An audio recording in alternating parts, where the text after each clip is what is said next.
Okay, let me share my screen.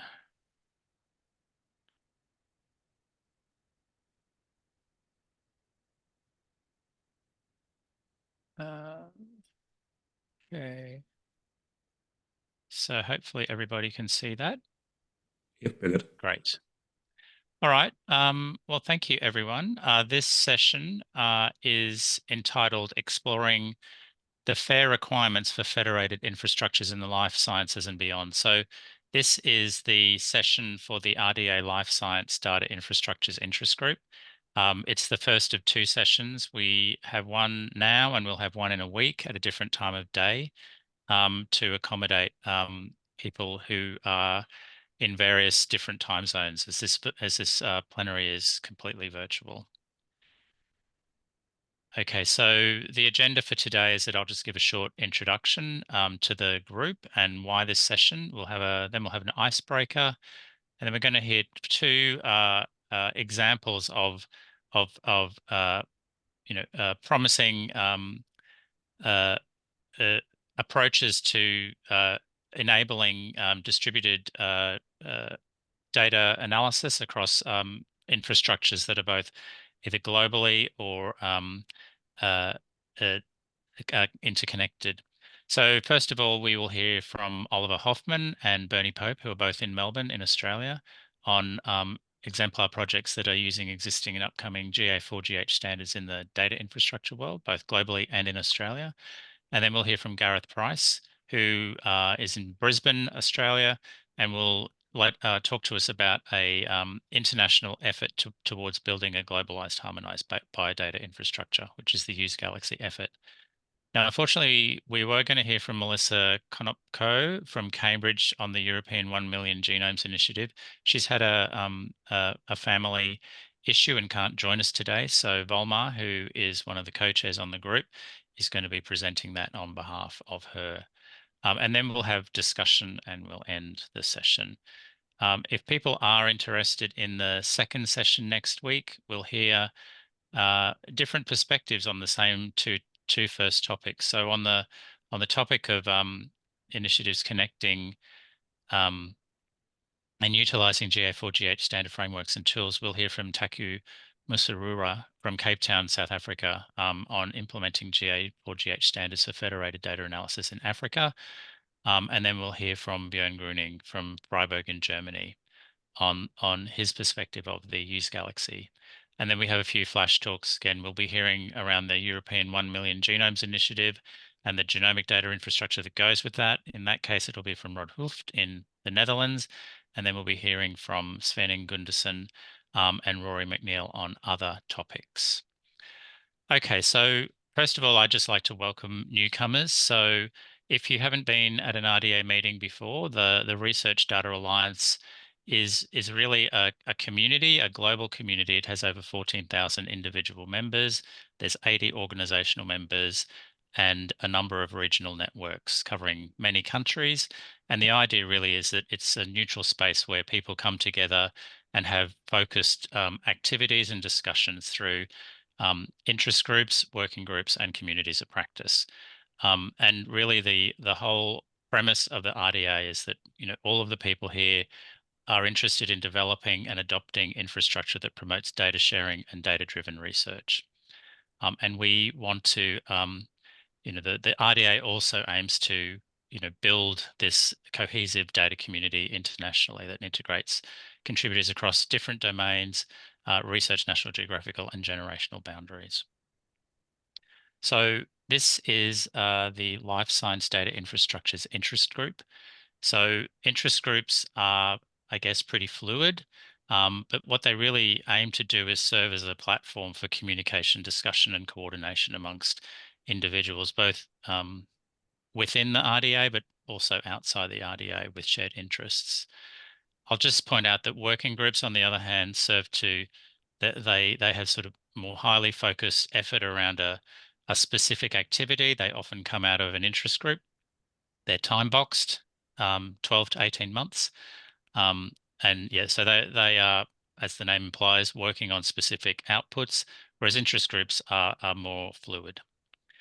So this particular interest group was formed in 2022, and it was formed to act as a bridge between life science data infrastructures in different regions of the world and also relevant RDA groups. So we aspire to have representation from all across the world, and we have representation, I would say at the moment, from some of those continents that are listed there. So the co-chairs of the group are listed here. So we have Nikki Mulder from South Africa, who is at the University of Cape Town and representing various activities building genomics data infrastructure across Africa. Susan Gregory, who's the director of the NIH Office of Data Science Strategy in the USA. We have Volmar, who's here on the call, who's representing Elixir Europe and is based in Sweden at NBIS. We have Alicia Wood-Charlson, who's also in the US at the Lawrence Berkeley National Lab and is involved in a number of activities around building a national microbiome community in the US, and also establishing infrastructure called KBase, which is a data storage and analysis infrastructure.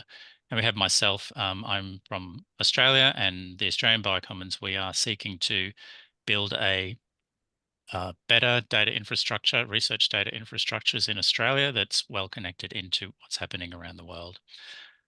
Excuse me. So our group currently has 150 members, and at plenary sessions, we've had up to about 60 people at these sessions. I think we've got 35 or something shown interest for today.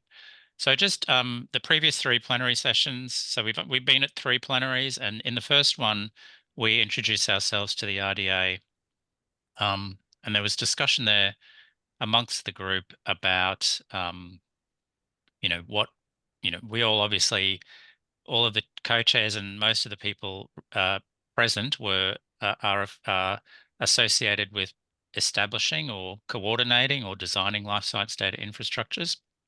And discussion there, I guess, really acknowledge that when researchers utilize, or they're doing a research project, they're really utilizing many data infrastructures in that project. So shown on the right is the research data lifecycle. The experiment's planned, we collect data, it's processed and analyzed, maybe preserved, shared, and reused. And a common topic that came up in that initial meeting was around, it's really important that life science data infrastructures can enable the data assets in them to be made fair. And we'll talk about this a bit more, but it's very rare for one particular infrastructure to cater for all parts of this process. There's obviously many life science or many data infrastructures involved when researchers utilizing them in their experimental methods. So in the second session, the second plenary was in March 2023, and we went away and we surveyed the operators of 13 infrastructures around the world that are shown here on the right. And we really, I guess, drilled down to some level, a fairly granular level, and it was a self analysis of how mature that these data infrastructures were with different stages of the research data lifecycle. So this matrix here is showing that these are the resources along the top, and these are the stages of the research data lifecycle here, and the level of maturity was denoted here as just low, medium, and high. Low in red, medium in yellow, and high in green. And you can see there that there's obviously a mix. Some resources were very well established in those areas, and others obviously had some way to go. So in that session, we also heard in more detail from the folk associated with 6 of those data infrastructures, and they're listed here. And we were interested in their reflections on what is important for them as an operator of a data life science infrastructure. Sorry, I'm just.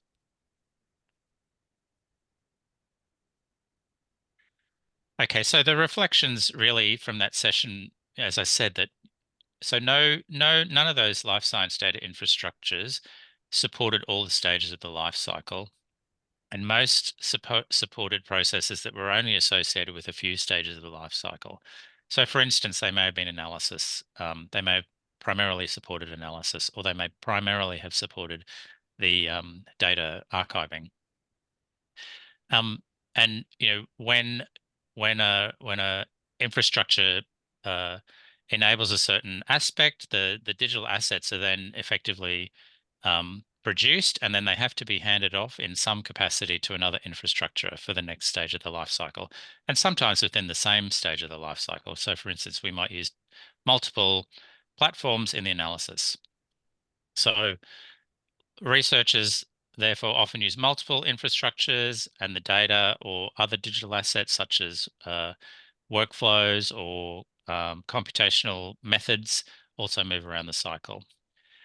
So, it was our I guess reflection that often that handover is it can be done manually, and it usually is done manually, or more rarely it can be done by an API.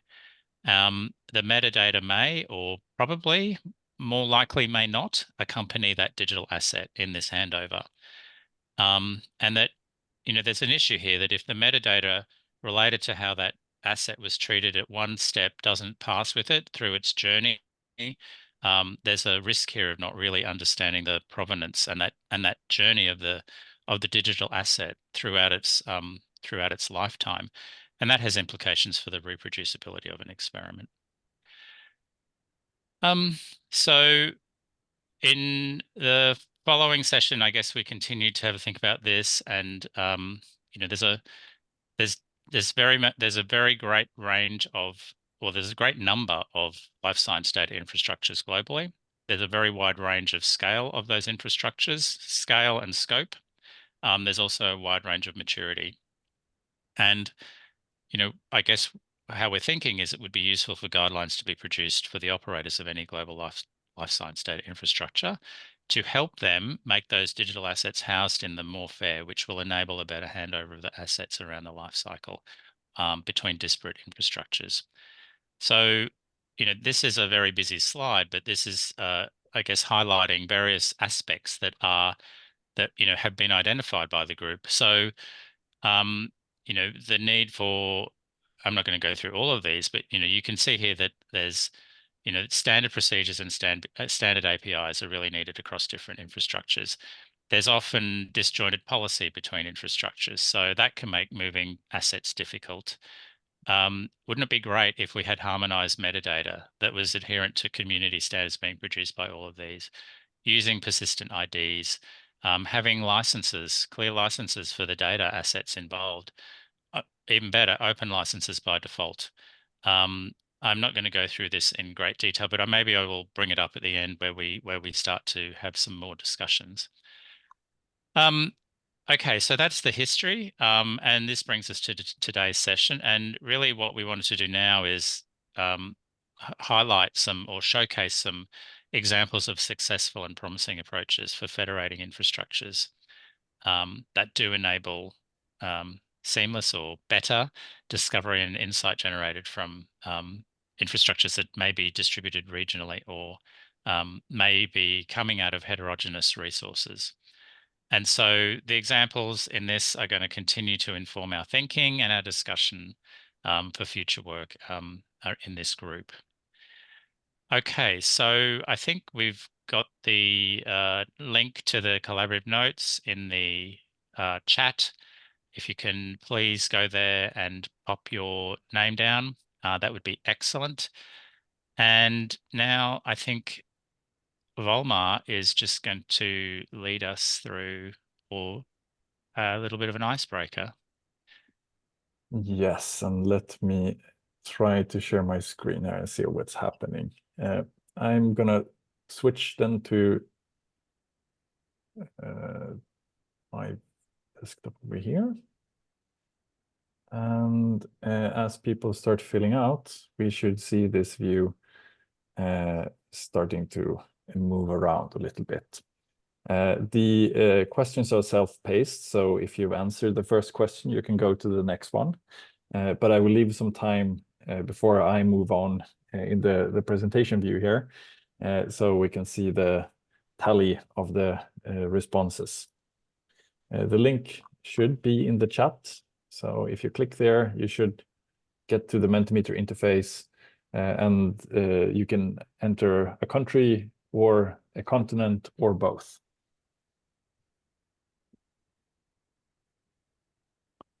So we have some people from Europe here. Challenging the, yeah. So I'm not alone in being a night owl here. Lots of people from Australia and Canada, few from the US, and I guess New Zealand as well, and Brazil. Nice. So we have representation from several parts of the globe. I can see that we have 15 responses. I'm not sure if you were gonna get everyone to respond, so I'm not gonna stick around here for too long. Let's go to the next one. And this question is to get an idea of how you're engaging with infrastructure or life science infrastructure, to get a perspective of why you might be here and what you might be most interested in. So we can see that a lot of people are supporting users of infrastructure. People probably have several roles here. We have some people who coordinate or lead. We also have some people who set the direction of what it's supposed to do. Other is pretty loose, but we do have some responses there as well. So this looks like a very nice and mixed crowd. So I think we're set up for good discussions. And here we have a slide with free-form responses to your expectations for this session. So intra-RDA group work, that sounds great. That was also in the objectives for the session, so very good. Best practices. Some of the presentations might give us some hints on good frameworks and models to adopt, I think. Findability, that might be part of some of these frameworks that could be supported by it. Knowledge is the pinnacle of everything, I guess. I would be surprised if you go away from any of the sessions here at the RDA without having learned something new or gotten any new insights. So good. Nothing here that I think is really kind of surprising or that would be out of scope. So I think we can perhaps start with the first presentation, and then we're gonna set ourselves up for a nice discussion and dynamic discussion with all of you who are here in the room.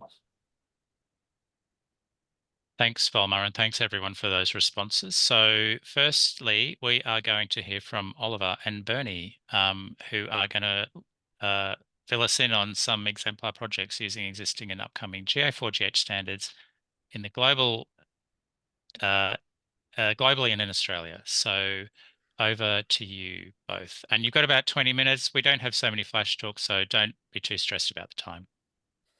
Thank you. Thanks, Jeff. Everyone can see my slides and hear me okay? Perfect. Yep. Great. Thanks. Thanks for the introduction, and nice to see everyone, and thanks for the opportunity to present this work. As Jeff mentioned, this is a joint presentation from Oliver Hoffman and myself, and we're going to be showing you some case studies in genomic cohort data sharing.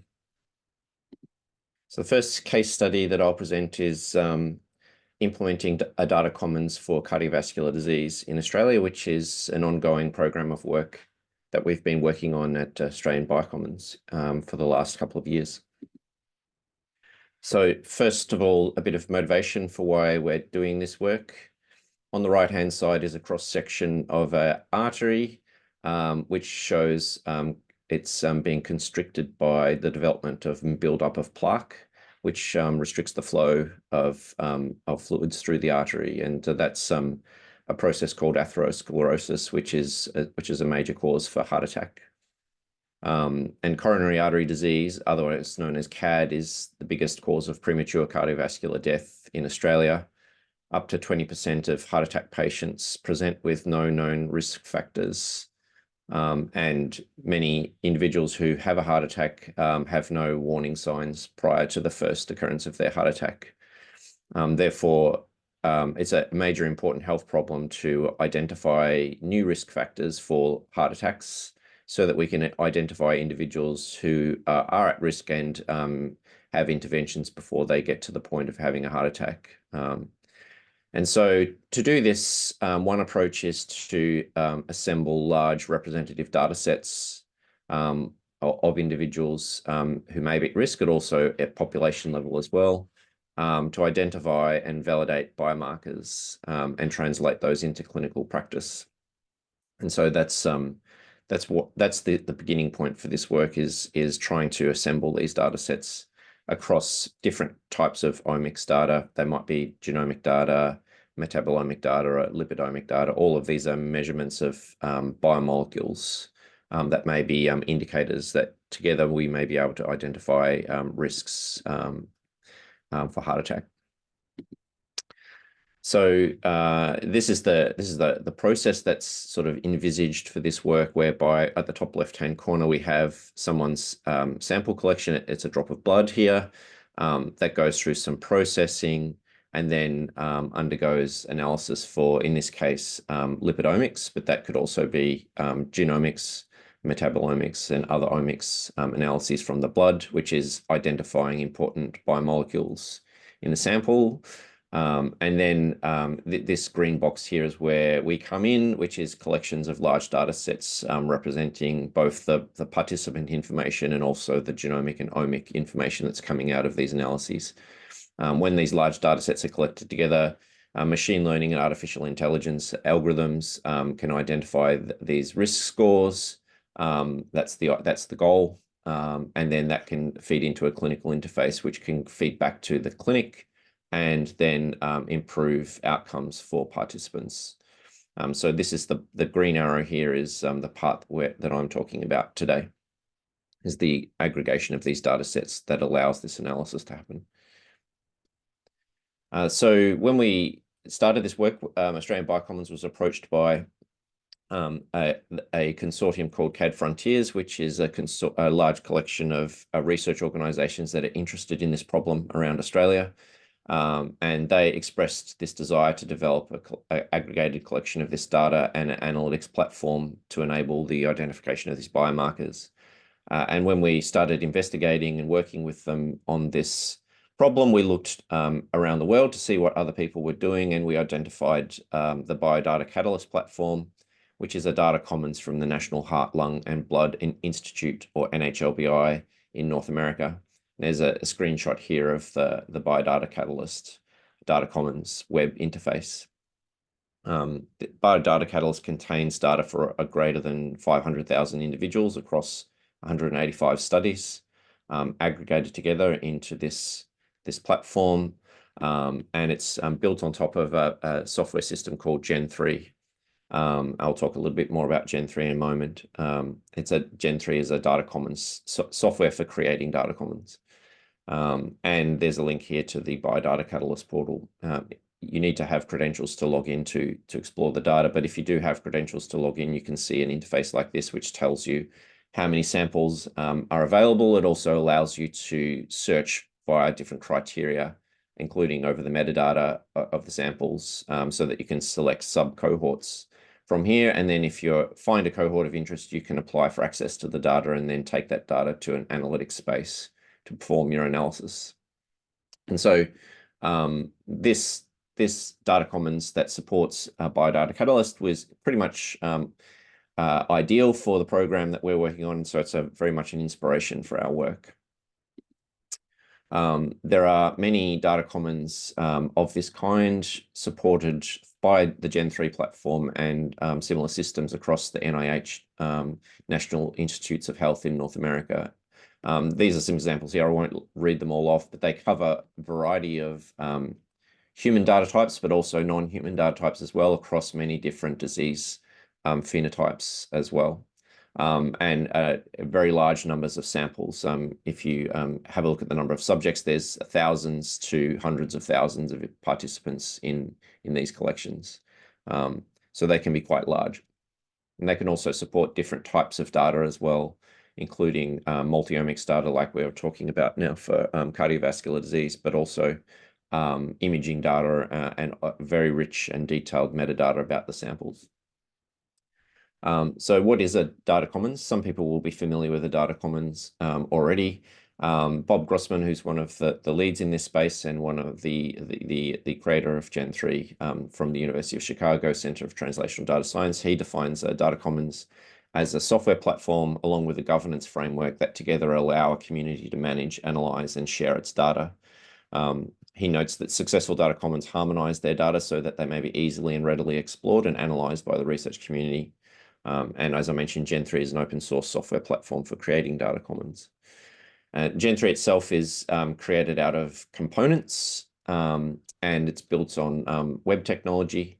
Around the entire system is a fence, which is a security layer, which enables security of the system so that only authenticated users can actually access appropriate data within the system. And then there are different components inside here. There's a login landing page. There's an exploratory mechanism where you can actually search the data. There's a data dictionary, which is the structured representation of the metadata that all samples in the system are described by. And there's a data submission and uploading page. And this is all backed by storage in the cloud. And so we have taken the Gen3 platform ourselves, and we've used that to establish the Australian Cardiovascular Disease Data Commons, which is sitting at this URL here. You can go to that URL and see the landing page. Again, it requires a certain level of authorization to explore aspects of the data, but you can see the amount of data that we have in there at the moment. It's actually all synthetic data at this stage while we're getting ready to put real data on and getting appropriate ethics approved for that new data to be, the real data to be uploaded. We're expecting this data commons to host about 18 cohorts of a few 100,000 participants. And all of this is running on the Amazon platform in the cloud. This is the structure of the project conceptually. So we're shortening the name to ACDC. At the top, as was mentioned in the definition of a data commons, the data governance aspect is very important, which covers legal, ethics, policy, and trust components. We have the platform itself, which is implemented on Gen3 with some other components connected to it. And then we are exploring analysis platforms where the data, when approved for researchers, can be taken for analytics. We haven't settled upon the analysis platform yet, but there are a few options available to us that we're considering. And so one of the key things that Bob mentioned was harmonization of the data. We have 18 cohorts that we're intending to include in ACDC. Those cohorts, many of them are historical data sets that were collected previously under different projects for different reasons. Some of them are ongoing trials that are still collecting data to this day. But obviously they were collecting overlapping information, but they weren't always collecting them for the same reasons with the same terminology or the same ontologies. And so one of the key aspects of this project is harmonizing the data and bringing it together under a consistent data dictionary. And on the right-hand side here is this hierarchical description of the metadata, which starts off with the program, goes to a project, then goes to a subject, and then you have samples, and each sample is a different kind of sample, which is then has an analytics applied to it, and so on. We drill all the way down to the fine grain of detail. And when you describe your data in this format in Gen3, then it enables you to users to search over this metadata to identify samples that satisfy certain criteria. So it's a large piece of work is actually harmonizing the data sets, and we're not harmonizing all of the 18 in one go. We're doing it in a staged approach. So we're doing 4 data sets at the beginning, which are being harmonized at the moment, then over the period of 4 years for the project, we'll continue to harmonize new data sets and bring the entire collection together. So I'm nearly finished now, but I just wanted to mention that the ACDC Data Commons is really a component of a broader ecosystem of parts that need to be connected together. And we have the researcher here with a bright idea who needs to access the system through appropriate identity and access management. And so we're using the CI logon software system, which is an abstraction layer over institutional identity, so that users log in using their one-click identity through their institutional login. And then that allows them to access the system and then explore the data. If they identify data sets that are of interest, they can apply for access to those data through a data access committee process, which is supported by REMS, which is called the Resource Entitlement Management System, which allows a data access committee to review an application and then decide whether it's appropriate, and also communicate to the applicant to establish appropriate approval for access to the data. And as I said, once a data set has been approved, it needs to be taken for analysis. And we're looking towards national infrastructure, institutional infrastructure, and commercial cloud options for analytics components, which we haven't yet settled upon a solution for those at the moment. This is an overview of the governance structure for the overall program. Again, this is a fairly important piece of work that we've established to make sure that the data is used appropriately and within the consent that has been provided by the participants. I won't go through this in great detail, just to say that we have the management committee, which is largely oversight for the project. There's project delivery, which runs day to day, and then project support team and cohort data custodians, which are spread across all of those different collections of data, 18 cohorts that I mentioned, across many organizations. And lastly, I'll just end there and then hand over to Oliver. I'd just like to thank all of the people who've been contributing and the institutes that have been contributing to this project so far. I'll stop sharing now and then allow Oliver to share the slides. I was just going to say it felt very rude sharing over your acknowledgements. Jeff, do you want to handle questions for that component now, or just carry on and I will? Yeah, I think maybe let's just, there was a question from David or Romain. Romain, did you want to ask that question to Bernie? Yeah, so sorry about my English. It's late here, and I'm French, so my English is not perfect. But I would like to ask, just because, you know, access to the data is not the same for people that are in the system or outside of the system. And that is asking the question of how the data is also findable outside of the system, and how we can find metadata from the system outside of the system to be sure that people that want to use them in other contexts without being inside of the community can do that. And in your system, I don't know really how it is organized for that. Yep, thanks, Romain. That's a great question. So non-authenticated users can access the data commons. They can explore certain aspects of the data that are there. They can see what data collections are available, and there will be, once the system is up and running and completed, there will be description of each cohort and also the variables that are collected for each cohort as well. So a researcher can say, well, these data sets look like they're relevant to the study that I'm wanting to do. Then if they're authenticated into the system, then they can log in, they can explore the data and say, well, how many samples satisfy this criteria? Up to a certain limit, we have limits. If there is less than 50 individuals in the study that satisfy some criteria, we don't actually show the details, so that there's a level of privacy around the data, so that you can't re-identify individuals accidentally or on purpose through the system. But once you've decided that there's relevant data sets and you're authenticated in the system, then you can apply for access to the data through the data access committee. But really, your question is about how do you know whether the data is, findable from an outside perspective, and that's described on the system and you don't need to be authenticated to see what's available on the system itself. Thanks, Bernie. Okay. And I guess oh, sorry, did you, David? Romain? No, I think I will ask other things after the other presentations, but that's really interesting. Thank you very much. And I think I guess I was also thinking it'd be interesting to understand from the, you showed the Gen 3 or the data commons as ecosystem in NIH, and I think that's an interesting question we need to take back to Susan and others at NIH is, how can you understand, I guess, how do you find those in the first place? It's an interesting one. And I think on that slide that I showed, which had many points, number one was actually how to make the infrastructure findable in the first place and the data assets in it. So I think it's a really good point.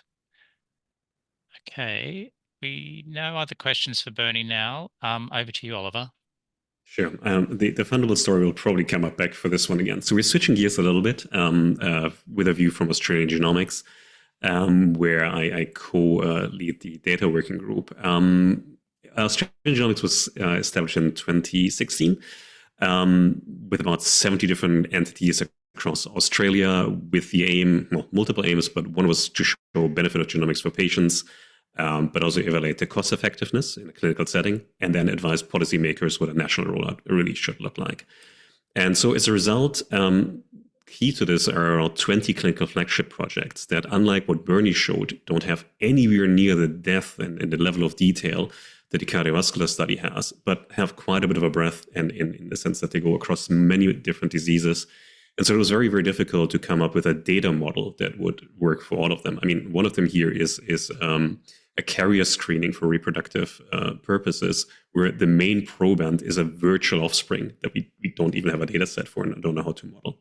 So that was really quite challenging, but there was a clear mandate for about 90% of the participants in those study that they wanted their data sets to be available for future research.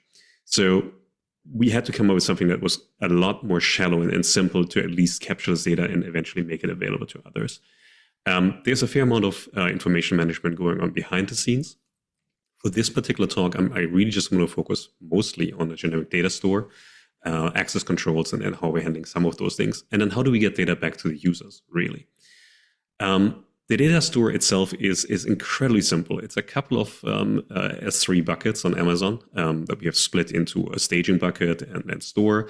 On staging, we do all our validation. It's a manifest-driven approach where we ask different clinical labs to submit data in regular intervals with manifests where we can do checking for, hey, are the study identifiers correct? Are the files that you've uploaded matching what you're telling us? And then there's some validation that checks for file corruption, MD5 checksums, and everything else. And then it goes into a store and is being announced currently on the website and through the community. Or in many cases, people find it through publications.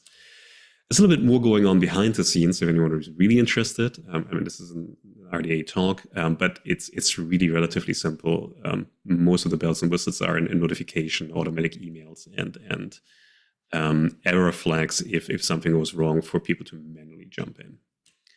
I think the more interesting part is, great, now we've got the data in good shape with basic information available. How do we make this actually accessible to researchers that are asking for it? And in theory, that's a very straightforward approach. There's a data access control system. People go like, well, here's the research I have in mind that I'd like to do. And that committee decides, yep, that sounds good. And then they get their data from the repository. Reality is a little bit different. It usually means emailing the genomics data team and the data stewards at Genomics, who set up a study in a DAC, email the researchers for more details. Then they usually email us as the data custodians, who, we email the researchers asking, how would you like to receive your data? We pull out the relevant files from the data repository, stage them, maybe get them out of archive, and send an encrypted email with present URLs to the researchers. And without fail, about a week later, someone says, hey, we forgot to download a few files. Could you maybe restage those? It's not fun for anyone really involved. As a result, maybe 1.5 years ago, we worked with Australian Genomics and the Australian Biocommons on an alternative that we called the Data Release Coordinator, or ELSA Data. It's available on GitHub, open source, MIT licensed. It is meant to automate a ton of those processes. And it does that behind the scenes by integrating with something like REMS that Bernie already mentioned, a DAC. It pulls in the data application from the applicants, asks for what research they'd like to do, and then allows the custodian to create a data set that gets bundled into a logged release. And that can be across multiple data sets. You can check the consent of the participants, and that all gets timestamped for auditing purpose, and we can track how that data is being accessed. Which then basically means the whole thing becomes a self-service system for the researchers. They can come back a year later, as long as they have still access to it, grab their data, look at other components. It also gives us the ability to bring in something like control, which is Australian Genomics' dynamic consent system. So consent is not fixed in time. We can check in with the participants and patients at any time if they change their mind, and dynamically update the data access policies for this. We try really hard not to reinvent the wheel. Pretty much everything here is based around standards. A lot of them are GO4GH standards. Our one nod towards findability is a beacon that ties into the beacon network, but the rest is around data access and co. I think the most important component, or the most impactful component, I should rather say, is on the right-hand side, which is around the authentication and user identity side, where we're working with the Australian Access Federation to get as many entities across Australia on board within basically identity federation, so that users do not need their own accounts coming to the data repository. You should use your home institution's account, just at least in terms of identification. So, and if you only manage to deliver that part as part of this whole environment, I'd already be happy. There are other ways of making this useful to users. So I talked about the data ingestion and then the AI and data access control. Yes, there is a lifecycle management. As I mentioned, like data gets in and out of archive. It's just a fiscal necessity. There is a catalog and indexing, and of course we're talking to the Biocommons team and Bernie. I do envision at some point for some of those communities, we will have a Gen 3 front end for more targeted views into this warehouse. We also have a research environment in practice on AWS where a researcher can come in and then just explore the data as it is. It's always challenging because people have to learn a new environment and things haven't maybe not set up the way that they'd like them to be. So one concession here is, well, bring your workflow or your code to where the data sits, and we can use the workflow execution system, another GO4GH standard, to allow that to happen. But just from experience and in practice, I'm going to say most researchers go like, yeah, thank you very much. I'll just download the data if it's all right with you. Just because they need to harmonize it in a different way. They need to bring it together with data that they hold and that can't be moved to where our data sits. Or it's just where their research environment has been set up for years. Everything has been installed and everything is the way they want it in their environment. And so basically, yeah, we kind of solved this problem, really solved with quotation marks. A lot of this is work in progress, but just for one data repository. And there is more than a dozen of those across Australia. So what we'd like to go to in a very futuristic world really is getting equivalency between those various different data nodes. I don't think we'll ever get to the point where all the data is centralized in one spot. What I'd like to get to is where we have agreement and what a research environment for different use cases looks like, and have the ability, if we have shared identity management and shared data access control, that we can move data between those nodes on demand. So if you need data that sits in a different environment, move it over. And if it sounds like complete insane concept, I would agree, but others are doing this already. I'm sure most of you have seen the paper from the UK Biobank and all of us, where data was moved between two different countries for a joint analysis. And there's a really nice figure in this paper that shows a number of benefits. And yes, the results differ slightly, but I think the most important one for me is there are much fewer steps in a pooled analysis than you're trying to do a meta-analysis, then bring results together without having the ability to kind of merge it all in one space. It's so much less error prone. So it is doable. There's also Entrust in the European Union right now for the harmonization of trusted research environments. I'm sure we'll hear about this from the Elixir side eventually.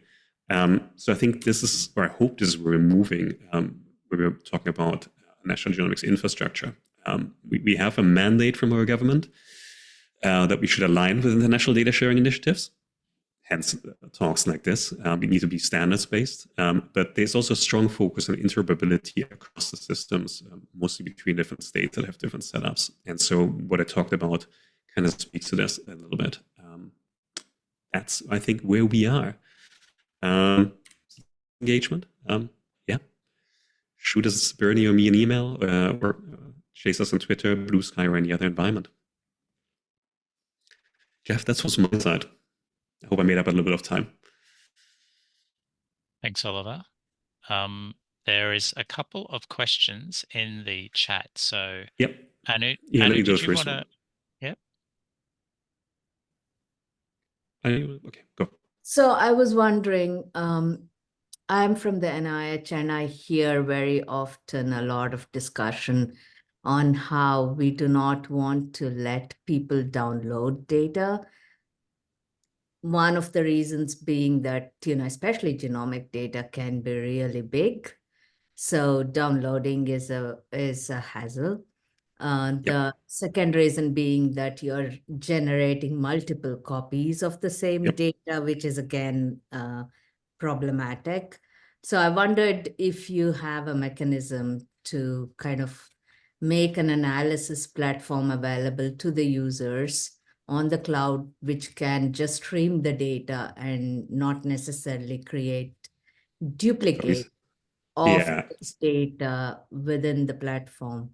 So it's like temporary storage that happens, and after the analysis is done, that goes away. So you'd not really.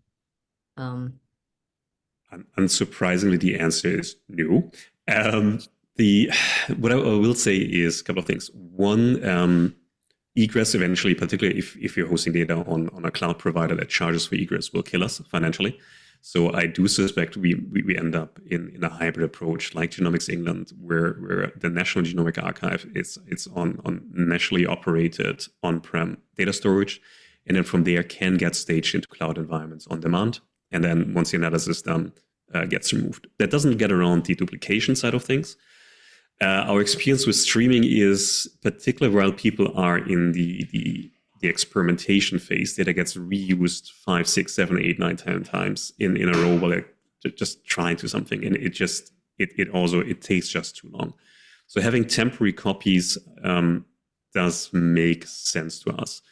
We are trying to work on things like with Next4 Tower and Secure Platform. Again, that's Bernie can talk about way more about this, to basically allow people to just run their code where the data sits. But as I said, quite often, like, well, but I need MATLAB, but I need this, I need that, I need to bring my own data in there. It becomes an issue that we can't support all environments. So I think the reality will be where it's allowed, we have to allow data to be downloaded. Go ahead, sorry. Yeah, no, I was just going to say you did have, I don't remember who it was when we were talking about the data commons, infrastructure. All of the NIH data commons are essentially linked to such analytical platforms, right? Be it Seven Bridges or Kavatica or from Broad or, whatever it is, but most of them definitely are linked, or Galaxy for that matter. Yeah. So I think I agree it's a good model. We also are moving in. It's on the roadmap, but it requires a lot of engagement with different vendors and groups that have very bespoke environments. So this would be the ideal world. And trust me, we've looked at Anvil and other parts as inspiration for many of those things and trying to learn from it. Let's see. And Romain, I do agree with your statement. Push to be reused. This is a case of walk before you can run. Right now, it's where I would like to get to the point is that we at least get people to realize the data exists, that they can use it. And once we have that, we like to make it much, much easier and have a lot of process in there. Some of it also comes down to consent, though. We have a number of data sets where people are allowed to look at and explore, but they're not meant to be reanalyzed just based on patient preference. There are clinical complications. From my side, we're talking about clinical data sets. If someone reanalyzes something and now finds a new driver mutation in there, it gets tricky. So that there's certain restrictions there.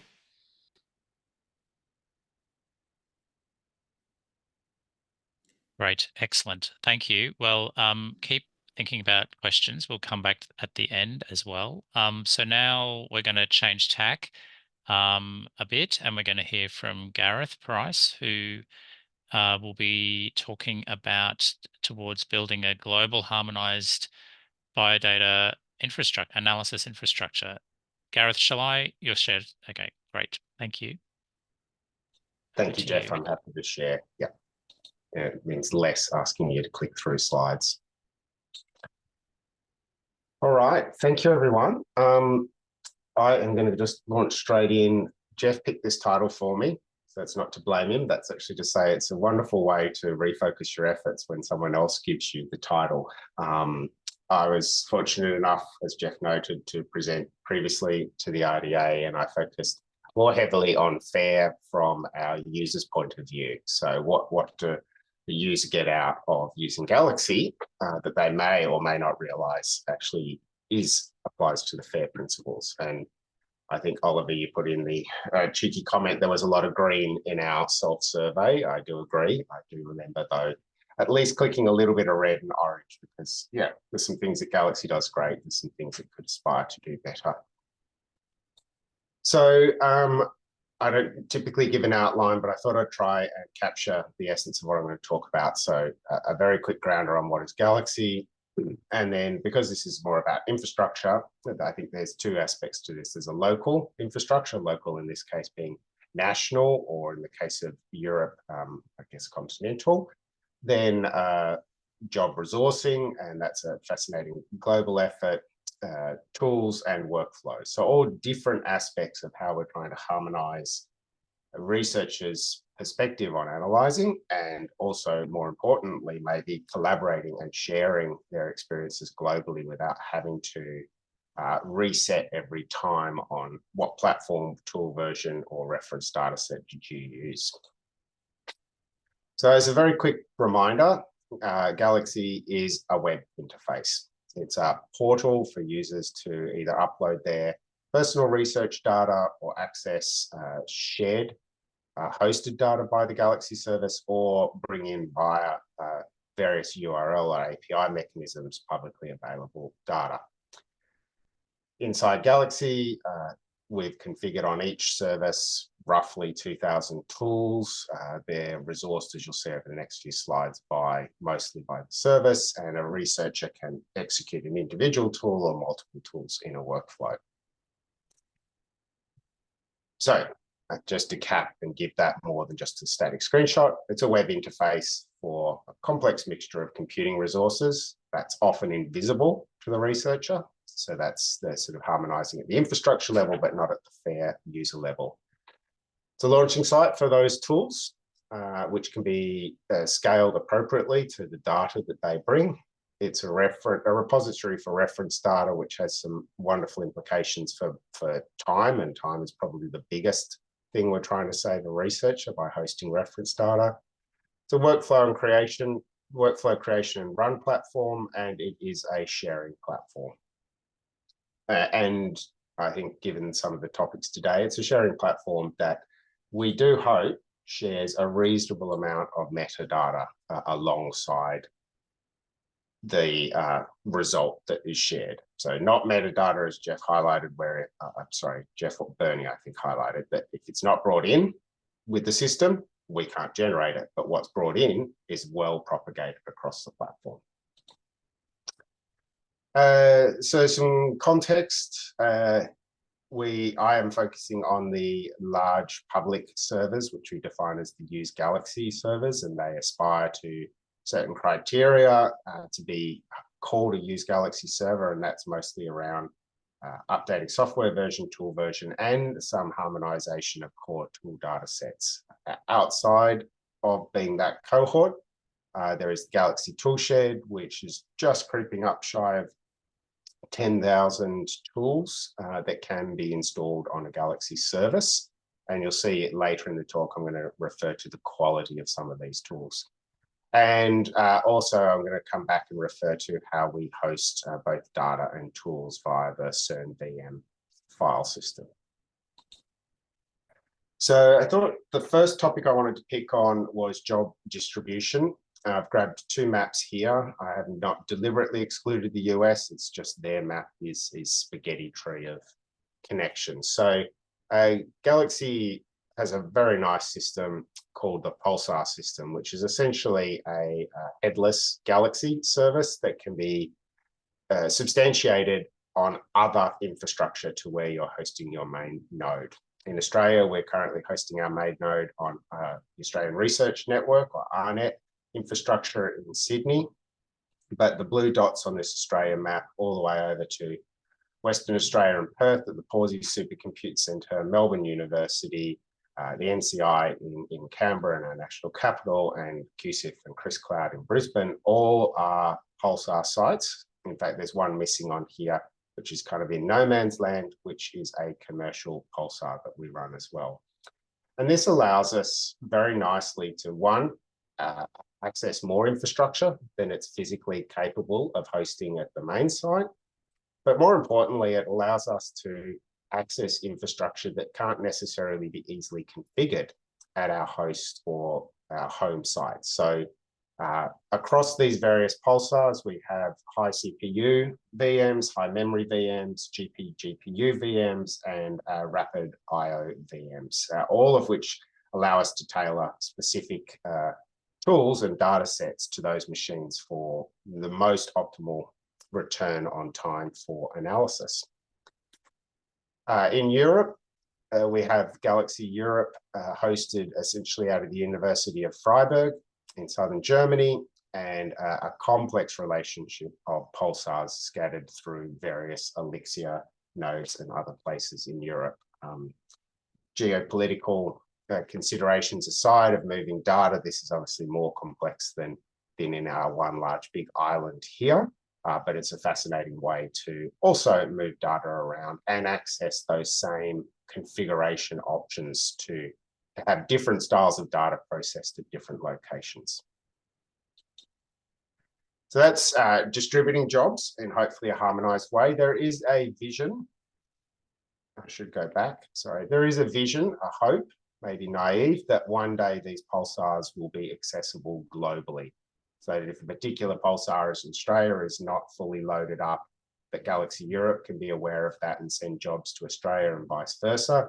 Obviously, most of that comes down to a consideration of data sharing, much better governance and transparency on data models, but there's a physical practicality, and physically it could be done. So the next challenge is the, legally, can it be done? So the next part of talking about how Galaxy as a global effort seeks to make data analysis reproducible and fit to the FAIR principles is on our job resourcing. So a particular functionality that came mostly out of Australia and out of our team, which we're very proud of, is the Total Perspective Vortex, TPV, which is an abstraction layer that is extendable. So you can configure it in many ways for essentially routing jobs to destinations. At the moment, it is Galaxy specific, but really by inherent design that Nguyen drove, it is domain agnostic. And more importantly, from our point of view, we substantiated this on Galaxy Australia a few years ago, and it has now been incorporated for the last 2 years into the global code. So this is something that all Galaxies are now running and using to modify and schedule their jobs. So I've put in some links here with the view that they will be shared later for the original publication and the GitHub for those people that are interested in chasing it.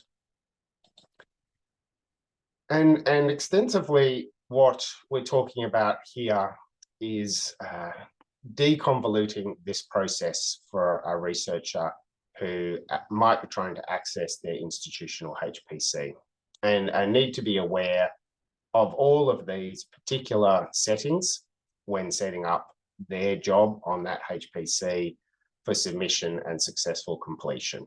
And we know ourselves many times that something like wall time, if you don't get that right, your job can come crashing down seconds before it was actually going to finish.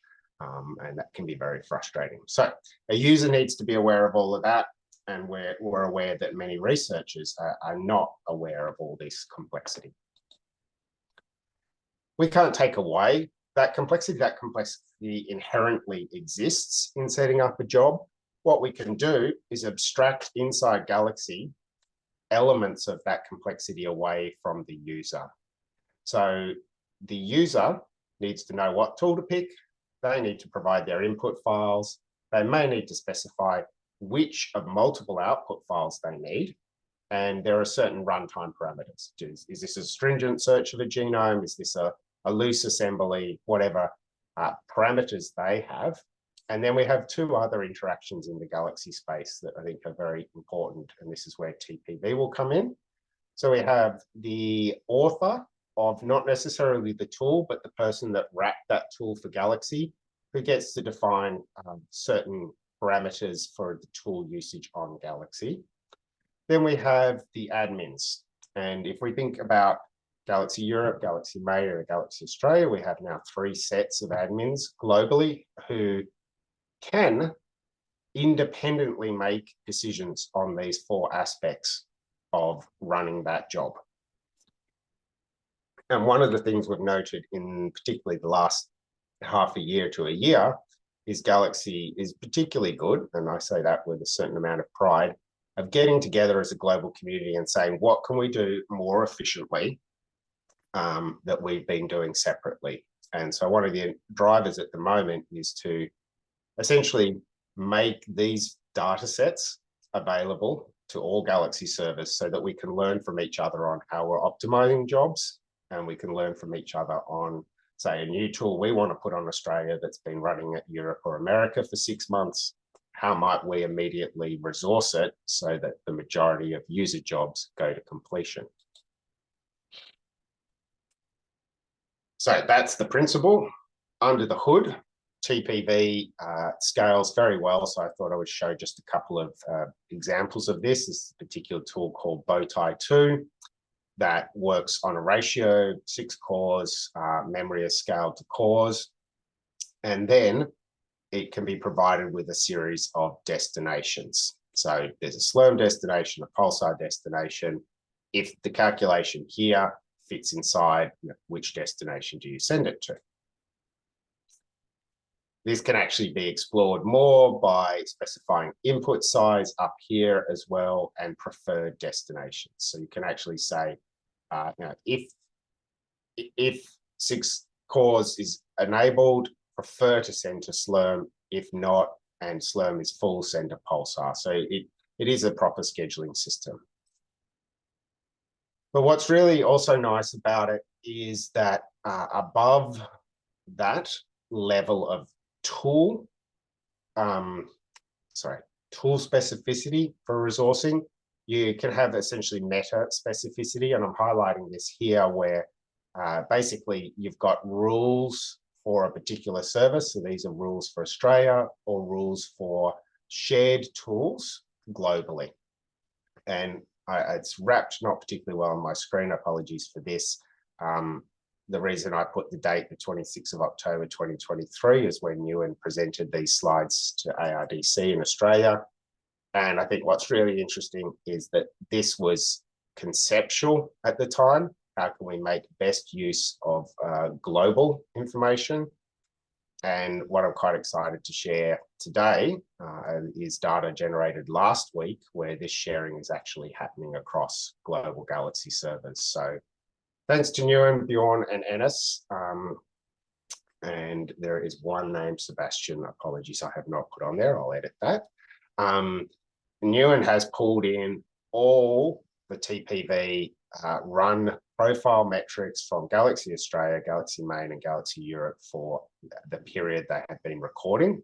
That comes up to nearly 50 million records in total for job profiles. And so this is tool, dataset size, number of CPU, amount of memory, maximum memory used, minimum memory used, average memory, runtime, everything we can pull in about a tool. And we're just showing some information. This comes predominantly from Galaxy Australia, just because it makes it easier for us in a governance model to share with you today. And this is looking at memory usage. So the blue is the maximum memory assigned to the tool. The yellow is the maximum memory that was observed being used by that tool at a point in time. And the red is the average amount of memory consumed by that tool. And so the takeaway really up here is after processing just over 400,000 jobs, we're observing nearly a 90% wastage in our reservation for memory. So most of the time, tools are using very little memory compared to what we are reserving for that tool. The yellow is not a misnomer. The yellow doesn't represents probably less than 1% of total jobs. So this is just the maximum observed for a particular tool. And anecdotally, because we're now exploring this with our scientific members of our team, this comes down to generally a tool will explode out in memory use when it is poorly configured. So this actually gives us not only an option to better resource our tools from memory, it actually gives us a good excuse to gracefully fail tools early and contact researchers when a tool has a runaway memory request. So this is very exciting. I guess from our point of view, what we're hoping to do is be able to jam more tools onto our various Slurm and Pulsar machines, because we'll be able to bring the resource allocation down and run more jobs simultaneously. So very exciting. And then this has been done globally. So this work of analysis will impact on all the global Galaxy servers. So that's under the hood, and that's what a user doesn't see. The next level of abstraction that I wanted to talk about was tools. And the tools come under multiple sort of cohort headings.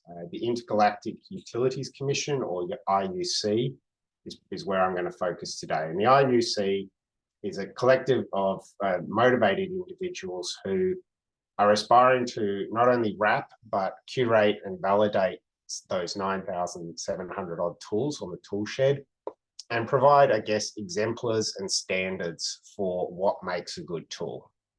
That's a whole nother talk in itself, but essentially a good tool is one that can be trusted to be installed on any Galaxy server and run immediately without any dependency issues or without many user failures. So IUC is doing this piece of work, they're curating it, they're making all their documentation available, they have a public channel for advice.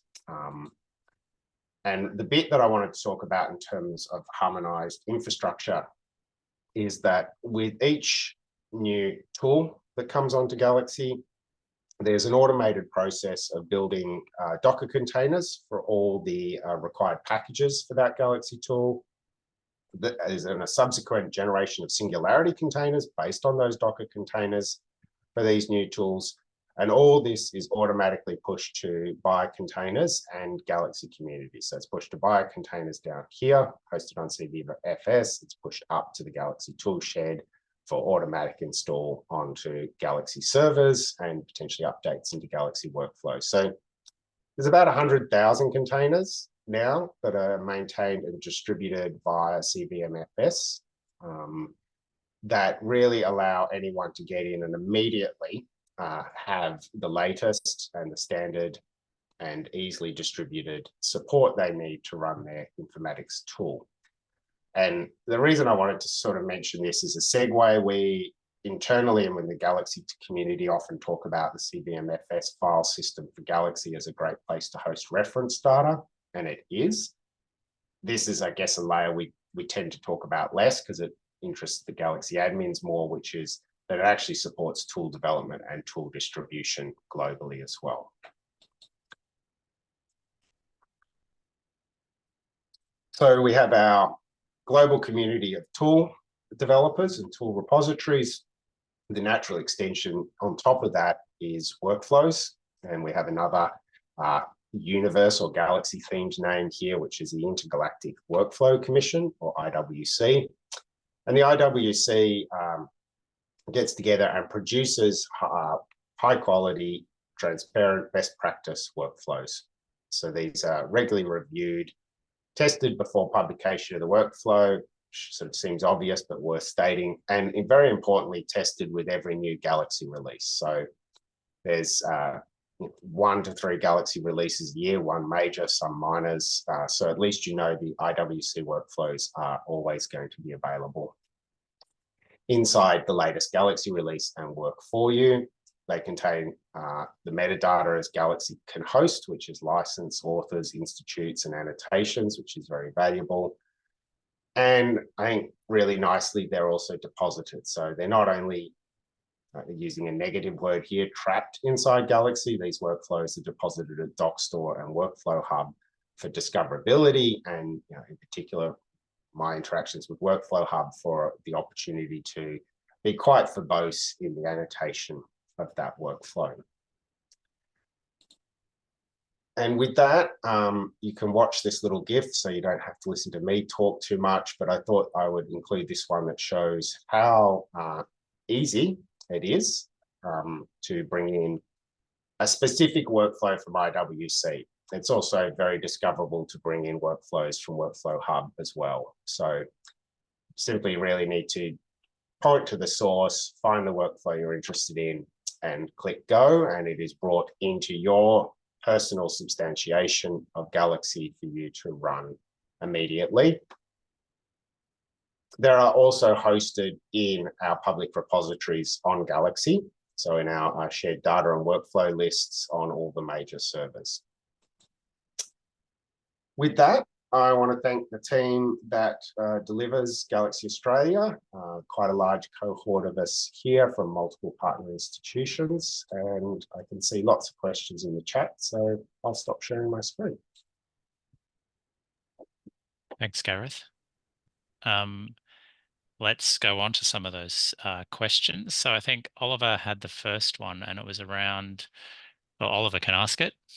Sure, I can. Just a quick question. How do you, I really like the idea of submitting jobs to remote Galaxy installations. How does Galaxy track restrictions on files? Is it on a per study, or is it on a per subject, on a per file basis? How does it know this data set can't leave the local node? It needs to be processed here. Yeah, very good question. You can put restrictions, I guess. Galaxy in itself is quite open, so it's non-restrictive. So I'll answer it multiple ways. The advantage of being in one single geography wrapped by an ocean means we've rarely had to tackle these issues in Australia because all our machines are in Australia. So yes, that sounds familiar. Had this issue more. TPV is very nice. So TPV not only can have preferred destinations, it can have whitelist and blacklist destinations. So okay, perfect. Does this so it's basically up to the user. Yeah, okay. Yeah. Well, the user is registered in a group. So you could say only people through AAF that are University of Melbourne that have submitted an application to Galaxy to access this particular tool can use this particular pulsar. You can get very granular on that. Yeah, okay. And the reason I'm asking is like there's always the risk that users shoot themselves in the foot and don't put those things in. And we've been asked from our side in the past as well, like how are we handling this? So it's interesting to see how others are tackling. Yeah. Thank you. That's not a problem. Thank you. Volmar had a question. Are the tools registry and containers used in large scale somewhere outside of the Galaxy community?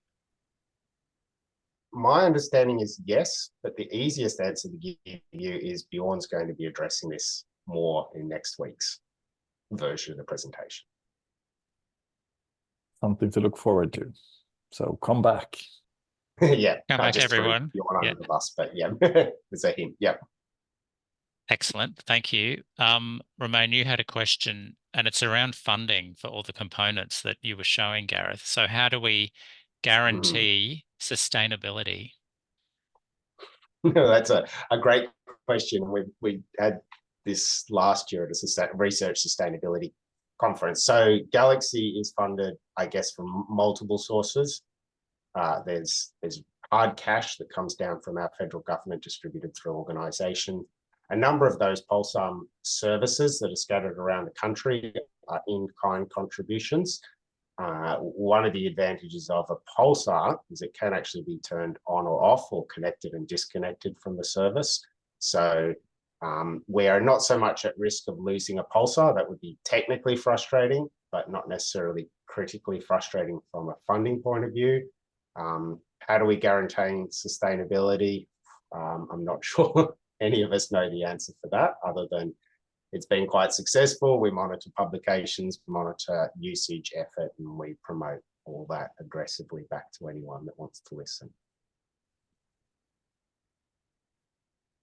Thanks, Gareth. And I guess another thing probably just worth noting is that, you know, the Galaxy framework itself, of which Galaxy Australia is an implementation of, you know, does have a very large community, global community effort building that up. So there's, you know, there's a critical mass there that, you know, it's not something that's been built in-house. And I think, you know, leveraging those large, you know, for platforms that have a lot of community buy-in do make a lot of sense. And Anu, you had a question. How much effort does it take to keep the local Galaxy Australia instance updated? Yep, I think I can jump straight into that one. So I'm glad I showed the team. So the team is split across an infrastructure team, a tool development team, and a scientific support or a researcher-driven team. So there is a reasonable amount of effort. However, as Jeff alluded to, this is not actually a local effort. So the deployment code is local. The code base itself is global. I would say we have about 2.5 to 3 FTE that support Galaxy from the point of view of substantiating the infrastructure, monitoring the infrastructure, you know, restarting VMs that go into drain, etc. And I hope that answers the question from your practicality. All right, thanks, Gareth. The time is swiftly moving on. So we'll hear from Volmar now, who is going to speak on behalf of Melissa around the 1 million plus genomes effort and the genomic data infrastructure that supports that. Are you happy to share the screen, Volmar? I think it's safer if you do that because of my recent troubles here. All right, I'll do it. Thank you. And I've pasted basically a gist in the chat for the short pitch that I'm going to make. So this is a framework or a collection of different standards and outputs that define how to interact with a European scale genomic data infrastructure that's going to solve the problems from different angles. You have policy elements, you have technical elements, and then you have conventions and standards for how to encode information.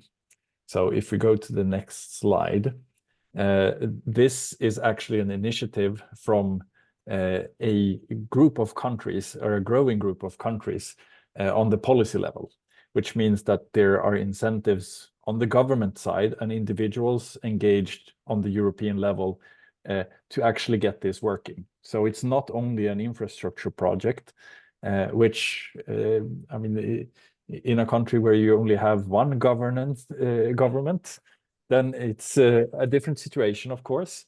But here, you often have issues with moving data around borders.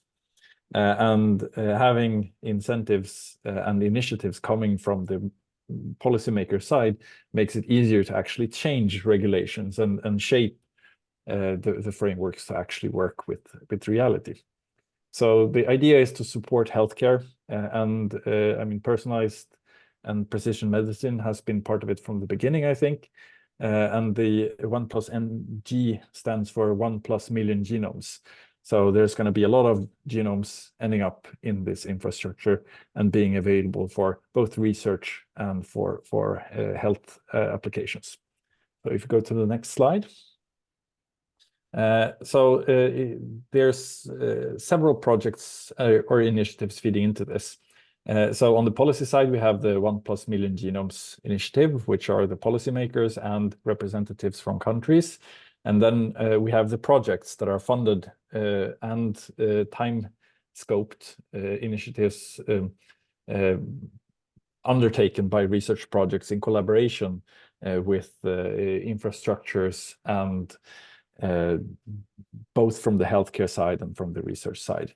So the first project was about specifications and design. So that was the Beyond 1 Million Genomes project. And that ended up with some pilots and some examples of promising technologies, including a structure for collecting metadata and organizing information. Now that phase is over, and the genomic data infrastructures project has started, and this is going to be the implementation. And we just had the 18 months milestone this week. So you can read the news item if you click the link in the chat.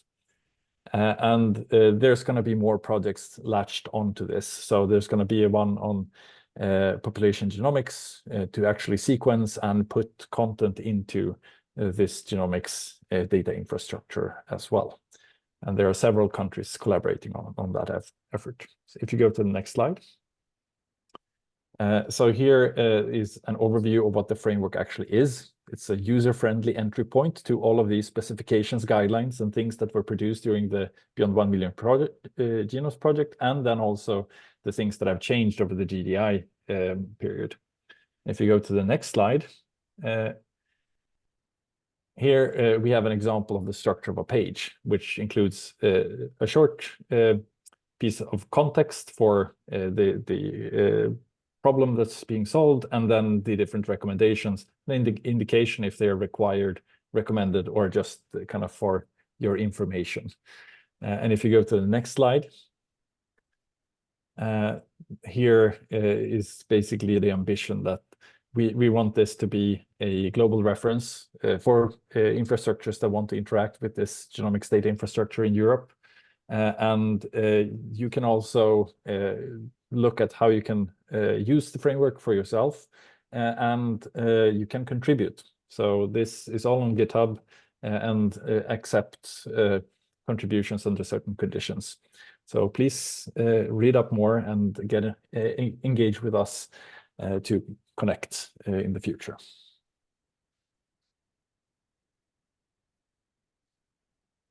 Great. Thank you, Volmar. Okie dokes. Just a comment from Oliver. Thank you for the framework. It's been incredibly helpful politically to be able to point to this. It's a very ambitious program, and I guess it was the recommendations there. So not all those countries, Volmar, are going to have the capacity, similar capacity to produce infrastructure to support these efforts. And I think, that pragmatic framework where some aspects are required, but others are recommended, and I think it is really important. Yeah, and I didn't mention it explicitly, but many of these are also build on the GA4GH standards, and I mean have contributions from research projects that have implemented some of these pilot initiatives to build infrastructure following the specifications. There's a question there from CJ. CJ, did you want to ask that, or Volmar? So this question, if we used any existing frameworks as input, as inspiration, I mean, to a degree, yes, there has been some frameworks developed for, I mean, data management guidance, the RDM kit. It's using the same underlying kind of technology stack, and I guess that shapes some part of how you present the user interface, which the framework actually kind of is. And then there's also been some maturity models developed throughout different projects. And one is the Beyond 1 Million Genomes project that was before this one. And that also used kind of a similar model based on the RDM kit's underlying technological structure. So I think, I mean, this way of presenting it has a heritage in that maturity model and the RDM kit. But the categories that they've chosen here, I'm not really sure about that. It might be a legacy of how they structure the work and the deliverables in the Beyond 1 Million Genomes project. But we should forward that question to Melissa and the people who were involved in the Beyond 1 Million Genomes project for that, I think. All right, thanks, Volmar. We actually only have 3 minutes left for the session, so I didn't want to really inhibit the questions and discussion as we were going. I think, I mean, Volmar, you have a very specific question around other RDA groups that may be interested. Did you want to just touch on that first? Yeah, so my idea was that if anyone has ideas of interest groups or working groups that we should actively try to reach out to kind of pick up on solving these problems, not only for the life sciences, but a little bit broader, and perhaps invite them for some discussions on our kind of common issues that could be solved in this space. And I guess also recommending people from other groups to join our discussions as members. So I think that leads into Romain's question as well, willingness or not of this group to invite all or part of RIs in life sciences. I'm not exactly sure. I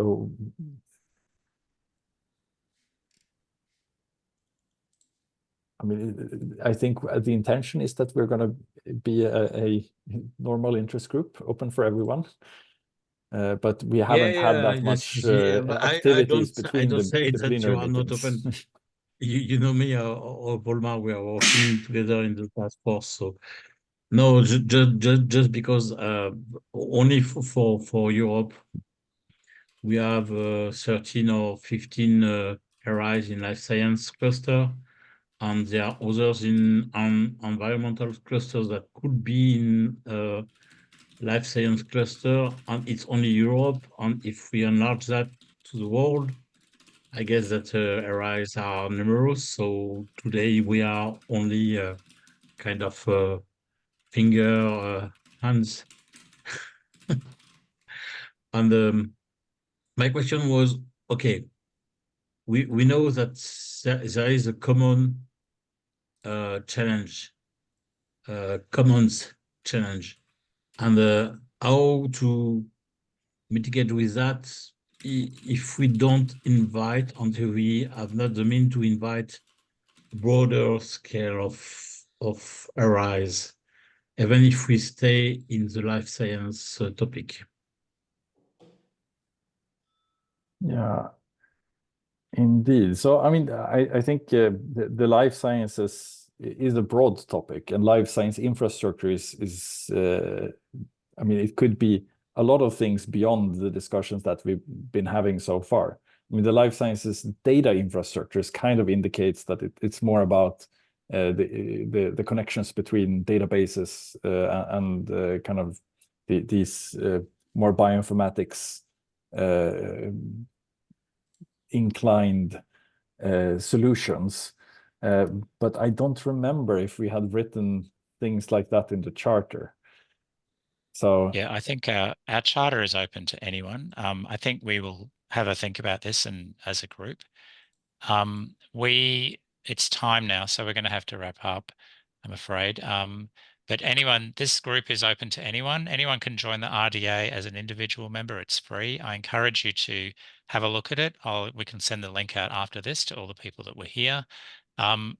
Let's continue the discussion next week. If you can make it to that second session, we'll try and get the talks a little shorter maybe, and so we can have the continuing discussion there. But we do meet at these plenaries, but the group also has a facility, an email session, so anyone can write to the whole group, and we really want to be able to make these global connections. So that's really the aim of this group. So we're now over time, but I'd just like to thank everyone for turning up. Thanks particularly to the speakers. They were great talks, very varied. I think they really highlight, this is a very vast area. There's a lot of things of interest. As a group, where do we focus? I think we're still thinking that one out. But thanks everyone for your time, and hope to see you again. Thank you. Thanks for having us. Bye. Bye-bye. Bye. Thanks. Bye.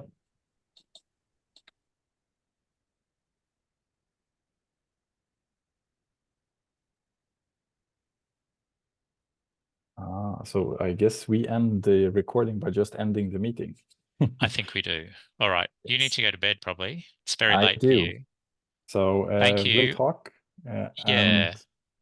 And I hope to get a kind of confirmation from Rob, but I think everything is kind of cleared from sponsoring his attendance and so forth. Okay, great. All right. Thank you. Thank you. See you later. Goodbye. Bye.